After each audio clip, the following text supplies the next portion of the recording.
Olá, galera, tudo bem? Bom dia para todos. Sejam bem-vindos a mais uma aula de Biologia Frente C do Colégio Einstein. E hoje iremos falar sobre especiação. Então, galera, ao longo do tempo, novas espécies têm surgido, enquanto que outras se têm extinguido, né, gente? Vocês já viram aí que muitas espécies, né, seja de aves, mamíferos, répteis, estão surgindo e outras, de fato, estão sendo extintas, tá? E quando a gente fala em especiação, a gente está meio que também falando de um processo que vai levar à formação de uma nova espécie. Mas, para que vocês possam entender esse conteúdo, é necessário que vocês entendam o que é uma espécie, né? Espécie é um conjunto de todos os indivíduos que, em condições naturais, são capazes de se reproduzir e gerar descendentes férteis. Né? Esse conceito de espécie, né, ele vai meio que designar justamente um grupo de populações em que os indivíduos vão ser capazes de se cruzar e gerar descendentes férteis. Claro que isso acontece em condições naturais, beleza? Lembrando que essa definição ela não se aplica a organismos fósseis, é claro, né? Que o fóssil já é um vestígio de um ser antepassado, e não se aplica a organismos com reprodução assexuada, tá? Isso acontece, é claro, que indivíduos, né, que se reproduzem sexuadamente. Nem vai se aplicar nem a bactéria, nem a vírus, ok? Como se formam, então, as novas espécies, gente? As novas espécies, elas são formadas através do que a gente chama de especiação, que nada mais, nada menos que é um processo evolutivo, né? Essas novas espécies, elas são originadas justamente por meio de processos evolutivos, né? Onde vai ocorrer, gente, basicamente dois processos, que são a anagênese e a cladogênese. A anagênese ele se baseia em processos nos quais as características surgem ou se modificam numa população ao longo do tempo. É o que acontece nos casos de seleção natural, mutação e na própria questão do crossing over. Já a cladogênese vai envolver processos que são responsáveis não pela modificação ou surgimento da população, tá? Mas são responsáveis pela separação ou o que a gente chama de isolamento. Tá? O isolamento geográfico, ou seja, nesse processo evolutivo vai ocorrer o que a gente chama de dois tipos de evolução, ou perdão, de especiação, que é a especiação alopátrica ou especiação simpátrica. Vocês podem perceber aqui, galera, justamente a diferença de ambos os termos, tá? Que levam aí à formação de uma nova espécie. A anagênese, como eu falei, né, são processos pelos quais um caráter surge ou se modifica numa população ao longo do tempo, e isso é responsável aí pelas novidades evolutivas, ou seja, é esse processo em que vão aparecer características ou essas características vão ser modificadas em uma determinada população. Isso é feito justamente através de um processo de mutação. A gente sabe que mutação leva a alterações no material genético e, consequentemente, leva a uma alteração das características daquela população. A própria recombinação gênica, né, galera, o crossing over, que acontece aí durante a meiose, né, e durante a reprodução sexuada, é claro, que vai também levar aí a uma maior variabilidade genética e, consequentemente, também a uma modificação do caráter de uma população ao longo do tempo, e o próprio processo de seleção natural, em que ele vai selecionar os novos caracteres. E temos a cladogênese, né, que a cladogênese é o processo responsável pela separação da população original, gerando duas ou mais populações que não mais se comunicam. Como eu disse para vocês, esse processo de cladogênese vai envolver processos que são responsáveis pela separação de uma população, pelo isolamento de uma população. E aqui é onde vai entrar o que a gente vai estudar em especiação, que é a especiação alopátrica e a especiação simpátrica, ok? Mostrar aqui uma imagem que vai caracterizar justamente o que eu quero dizer. Está aqui, vocês podem observar o fato aqui da especiação, né, na anagênese, que é os quais eu vou ter uma modificação aí, de uma característica. O pássaro que ele era azulzinho mais escuro e acabou sofrendo aí uma mutação ou a seleção natural e acabou gerando numa população pássaros com cores azul mais claro, né? O bico aqui marrom. Então, a anagênese é esse processo onde vai ter uma modificação de um caráter em uma população. Já a cladogênese não, vai ter o quê? Vai ter aí a separação ou isolamento de uma população que vai gerar aí duas populações distintas e que não mais se comunicam entre si, ok?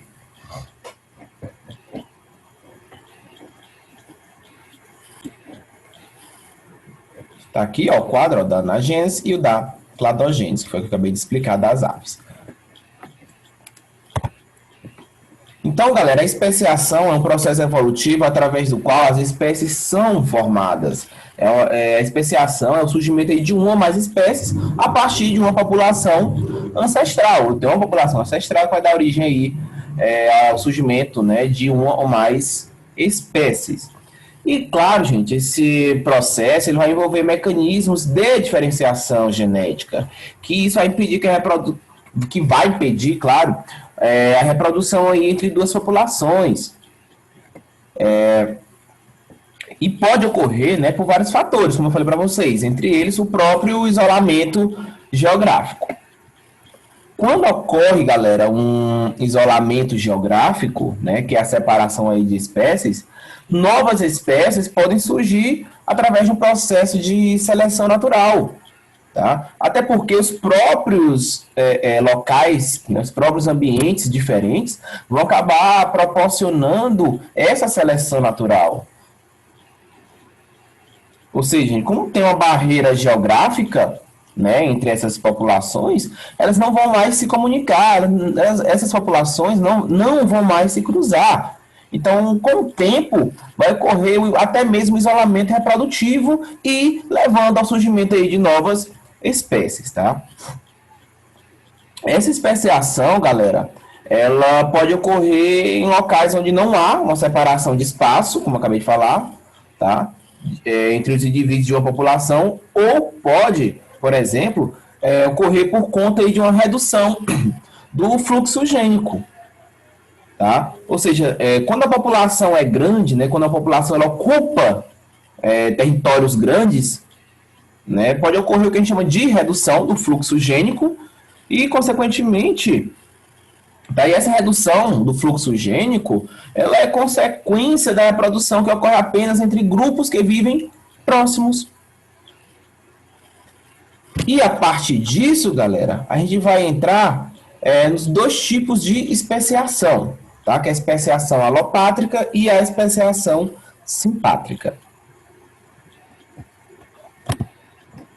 A especiação alopátrica, galera, é um dos modos mais frequentes de especiação e ocorre por conta de um isolamento geográfico, tá? Ou seja, como ocorre, gente, uma separação dessas espécies, a população envolvida ela vai interromper o seu fluxo gênico e, consequentemente, com o tempo, vai surgir uma diferença genética entre essas populações. Tá? Isso, aqui dentro da especiação alopátrica, a gente entra o que a gente do lado do efeito fundador, que é um tipo de especiação alopátrica. Tá? A gente viu que lá no efeito fundador, ocorria aí graças à migração de uma pequena população inicial para fora dos limites da população original. E esse pequeno grupo, né, ele acabou sofrendo efeitos de deriva genética e do próprio processo de seleção natural e acabou aí dando origem a uma nova espécie. Ou então, em face aí do número reduzido de indivíduos que acabou sendo extinto. Tá? Isso a gente viu lá do efeito fundador. E o efeito fundador é um tipo de especiação alopátrica. Bom, então a população inicial divide-se em dois grandes grupos que ficam isolados geograficamente por uma montanha, um rio, uma floresta, alguma barreira geográfica. Com o passar dos anos, os dois grupos iniciam um processo de diferenciação genética, eles não vão mais possuir os mesmos caracteres genéticos, até porque eles estão isolados geograficamente e reprodutivamente, e mesmo se a barreira desapareça, os dois grupos já estarão tão evoluídos, tão diferentes entre si, que eles não podem mais ser capazes de se reproduzirem, tá? Eles não podem mais gerar descendentes. E é o que a gente chama de especiação alopátrica. Olhem aqui, galera. Sem barreira geográfica, temos aqui uma única espécie, tá vendo? Ó, de caracol. A barreira surgindo, ó, a montanha surgindo, ó, dividiu os grupos no meio e vão haver diferenças genéticas, né, entre esses grupos. Olha aqui, ó, um caracol tá mais redondinho, o outro começa a se tornar mais, como eu posso dizer, achatado, a concha, né, que está mais espiralado e com listras. E a barreira, e se eu remover a barreira, galera, eles não vão mais se cruzar. Eles já vão estar tão evoluídos, tão geneticamente diferentes, que não são mais capazes de se cruzar e gerar descendentes, tá bom? E isso acontece ao longo do tempo, beleza? Um exemplo aqui, ó, também é o gralha preta de capuz, que é o corvo, e o próprio gralha preta, que é uma outra espécie de corvo. Houve uma separação, né, geográfica que acabou levando à formação de duas espécies totalmente distintas. E temos a especiação simpátrica. A especiação simpátrica ocorre quando dois grupos de uma mesma população se diferenciam dentro da mesma área geográfica. E isso pode ocorrer caso, se, por exemplo, parte dessa população alterar o comportamento de tal forma que fique isolada reprodutivamente dos indivíduos restantes da população inicial. Tá? O que acontece? A simpátrica é um tipo, né, de especiação que ocorre entre populações que se encontram na mesma área geográfica, sem que haja o quê? A própria barreira geográfica. Tá? Aqui não tem barreira geográfica na simpátrica. As duas populações, elas vivem no mesmo território, no mesmo local, onde não existe nenhuma barreira geográfica. Isso acontece, gente, por exemplo, aí, quando as populações elas passam a explorar um novo nicho ecológico, né, e com o tempo aí vão se isolando. Pode ocorrer também, galera, por consequência de alguma modificação genética que possa aí afetar o cruzamento entre esses indivíduos da mesma espécie. Olha aqui, ó, população de insetos é uma região em árvores diferentes, tá vendo? Estão nichos diferentes. Estão no mesmo território, porém em nichos diferentes. Olha aqui, ó, duas novas espécies surgindo na mesma região por estarem adaptadas a diferentes ambientes, diferentes árvores, né? Diferentes nichos. Porém, eles estão na mesma área geográfica, tá bom?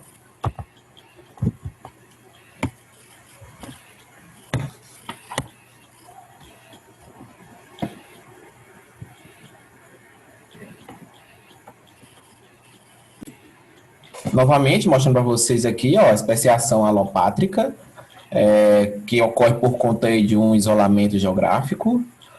Teve aí uma diversificação gênica, né? Vocês podem observar aí as aves mudaram a coloração, tá? Ou até porque houve uma separação entre os grupos da população, e isso leva, consequentemente, né, ao isolamento reprodutivo, tá? E, consequentemente, aí, há duas populações distintas que não são mais capazes de se cruzarem. Lembra que lá na alopátrica, né, como eu falei para vocês, acontece o próprio efeito do fundador, né, o efeito fundador, tá bom? Não esqueçam disso, que acontece quando alguns poucos indivíduos pioneiros colonizam a nova região, a população resultante não vai apresentar todos os alelos presentes na população de onde partiram os pioneiros, mas apenas aqueles carreados pelos mesmos. Tem a simpátrica, inicia com a população, lembra que eles estão em uma mesma ambiente, né? Não há uma barreira geográfica. As diferenças entre os indivíduos levam à escolha de diferentes habitats, ou seja, diferentes nichos ecológicos naquele mesmo ambiente. Os cruzamentos não aleatórios vão resultar em duas populações distintas geneticamente.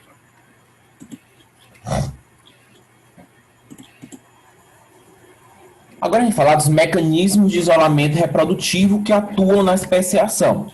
Esses isolamentos, eles podem ser ou pré-zigótico ou pós-zigótico, tá? Ou seja, em geral, após um longo período de isolamento geográfico, as subpopulações, elas se diferenciam ao ponto de perder a capacidade de cruzamento entre si, tornando-se reprodutivamente isolados, né, galera? Foi o que a gente viu aí, que apesar das populações elas se tornarem geneticamente diferentes, elas consequentemente vão estar impedidas de se cruzarem, né? Elas não acabam não gerando nenhum descendente.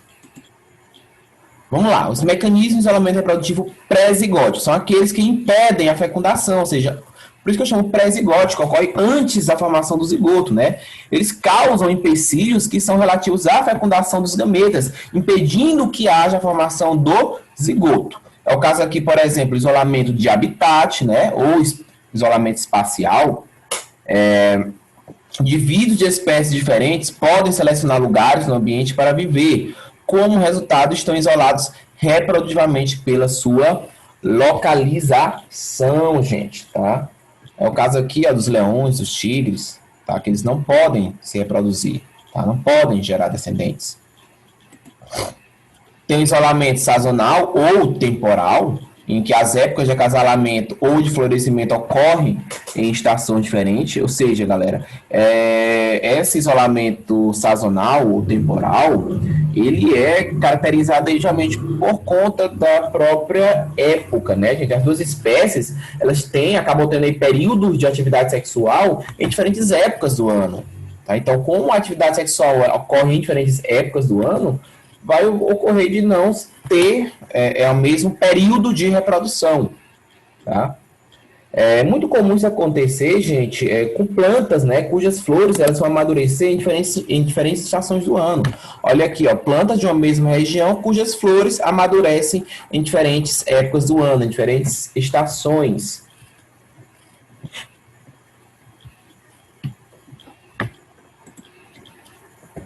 Tem um isolamento comportamental ou chamado dietológico, que é justamente relativo, né, à questão aí do arquetótipo comportamental, né, galera? Os indivíduos desempenham atividades de pré-acasalamento específicas da espécie, né? É como se fossem alguns fatores que acabam sendo assimilados entre o organismo macho e a fêmea, e acabam identificando aí quem é o macho, quem é a fêmea. Ou seja, tem duas espécies que apresentam ritos de acasalamento, né? Apresentam danças, cantos, exibição de penas, como o caso do pavão, tá? Ou seja, gente, aqui nesse caso, né, isso é um fator fundamental aí, né, para a reprodução de diversas espécies de animais, no qual a fêmea ela só vai aceitar o macho depois que esse macho corteja, né? Quando o macho cortejar a fêmea. E esses rituais, gente, vai evitar, digamos assim, um desperdício de esforço de acasalamento com um parceiro que não vai ter capacidade de se reproduzir e gerar descendentes. Tá? É como se o macho chamasse a atenção da fêmea e dissesse assim, olha, só eu posso ter essa capacidade de reproduzir com você. Tá? Então isso já evita a fêmea de errar o alvo, né? E ir atrás de uma ave que não, por exemplo, um macho que não vale gerar descendentes. Tá?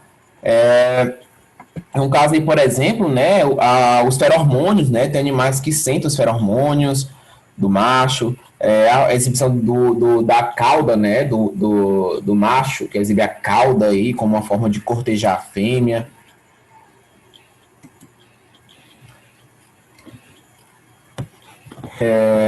Temos a influência, gente, também, né, da própria seleção sexual, que isso acontece, tá? É uma tendência aí da seleção sexual. Os mecanismos que as fêmeas usam para escolher os parceiros podem influir na especiação, porque podem contribuir para o isolamento pré-zigótico ou até determiná-lo exclusivamente.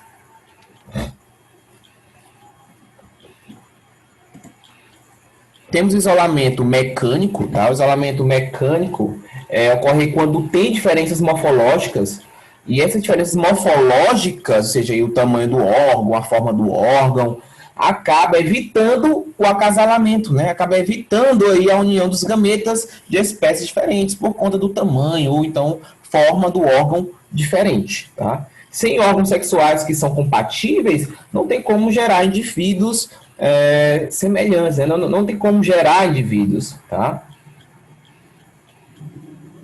Ou seja, consequentemente, essas espécies, já que não tem a mesma anatomia, digamos assim, né, dos órgãos reprodutivos, consequentemente, elas não vão ser capazes de gerar, né, de se acasalar, de se reproduzir. Acontece muito, gente, com plantas, por exemplo, né, que tem o formato da corola diferente, né? Plantas que não têm o formato da corola para determinado polinizador, tá? Acaba que elas não vão receber aquele grão de pólen e, consequentemente, não vai ter capacidade de se reproduzir. Dos mecanismos de isolamento reprodutivo pós-zigóticos, gente. Pós-zigóticos, primeiro, tem aqui a questão aí da inviabilidade do híbrido, né, que ocorre a população entre as duas espécies, mas o embrião morre de forma prematura, tá? Nesse tipo de isolamento aqui, galera, pós-zigóticos, eles já acontecem, né, depois que as duas espécies já fizeram a cópula, né, e o zigoto já vai acabar se formando, né, mas claro que isso vai acabar criando uma esterilidade, né, para a geração F2. Geralmente não vai ter geração F2, porque geralmente a geração F2 já vai ser estéril, né, ou de fato não vai poder se reproduzir. Então, primeiro é a viabilidade do híbrido, né, que as duas espécies vão se acasalar, vão formar o zigoto, mas o embrião acaba morrendo depois de algumas mitoses e meioses, né, depois de algumas divisões celulares. Ou seja, o organismo acaba morrendo de forma prematura. Tem a esterilidade do híbrido, né? O híbrido aqui ele é viável, beleza. Ele se desenvolve geralmente com mais vigor físico do que os próprios pais. Só que o que acontece, gente? Ele, no caso da esterilidade do híbrido, né? Esse híbrido ele é incapaz de se reproduzir por conta de problemas que teve aí durante a meiose, né? Os gametas que vieram com o espermatozoide acabam não pareando com os que vieram com o óvulo. Um exemplo aqui é o caso aqui da mula ou do burro, né? Porque eles são híbridos estéreis, né? De um cruzamento entre quem? Entre uma égua e um jumento. Então, do cruzamento aí nasce um indivíduo que é híbrido, que é estéril, que é o caso aí da mula ou do burro.